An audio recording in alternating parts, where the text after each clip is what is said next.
Hi everybody, இயேசு செய்த முதல் ஒப்பந்தத்தை யோவான் 2ஆம் அதிகாரம் 1ல இருந்து 12ஆம் வசனம் வரைக்கும் வாசிக்கிறோம். இந்த அற்புதத்தை கவிதையா பார்க்கலாமா?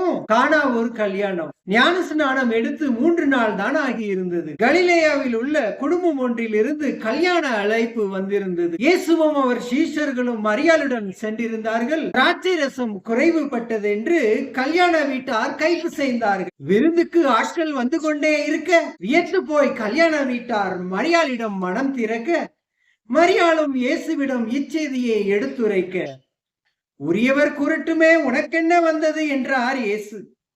என் வேலை இன்னும் வரவில்லை என்று இயேசு சொல்ல, அவர் வேலை வரப்போகிறது என்று மரியாள் எடுத்துக்கொள்ள, இயேசு என்ன சொல்கிறாரோ அதன்படி செய்ய வேலைக்காரரிடம் சொல்ல, இயேசு சொன்னபடி 6 கற்சாடிகள் நிரம்ப தண்ணீரால் நிரப்பினார்கள். மெல்ல மெல்ல நிரப்பின நீரை கோப்பையில் மொண்டு கொண்டு பந்து விசாரிப்புக்காரரிடம் கொடுக்கப்பட்டதை அவன் பருகி கொண்டு, கடைசி பந்தியிலும் திராட்சரசம் ருசிப்பதை கண்டு மணவாளனை அழைத்து அள்ளி வீசினான் பாராட்டு.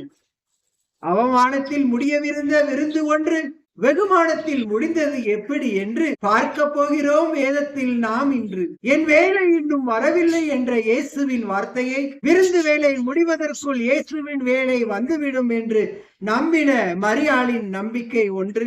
திராட்சை ரசத்திற்கு திராட்சை பழம் தானே கொண்டு வர வேண்டும், இயேசு ஏன் தண்ணீரை கொண்டு வர சொல்கிறார் என்று ஏனோ தானோ என்று தொட்டியை நிரப்பாமல் தொட்டியின் விளிம்பு வரை நிரப்பின வேலைக்காரரின் கீழ்ப்படிதல் மற்றொன்று. அவர்கள் நிரப்பின அளவு திராட்சரசமும் கிடைத்தது. உன் கீழ்ப்படிதலின் அளவுதான் நீ பெரும் அற்புதத்தின் அளவை முடிவு செய்கிறது. கழுவும் நீரை சுமந்து நின்ற கற்சாடிகள் அற்புதத்திற்கு பின் கல்யாண ரசத்தை சுமந்து நின்றன.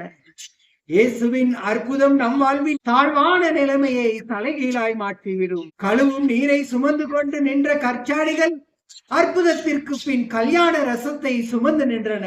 இயேசுவின் அற்புதம் நம் வாழ்வின் தாழ்வான நிலையை தலைகீழாய் மாற்றிவிடும். நன்றி.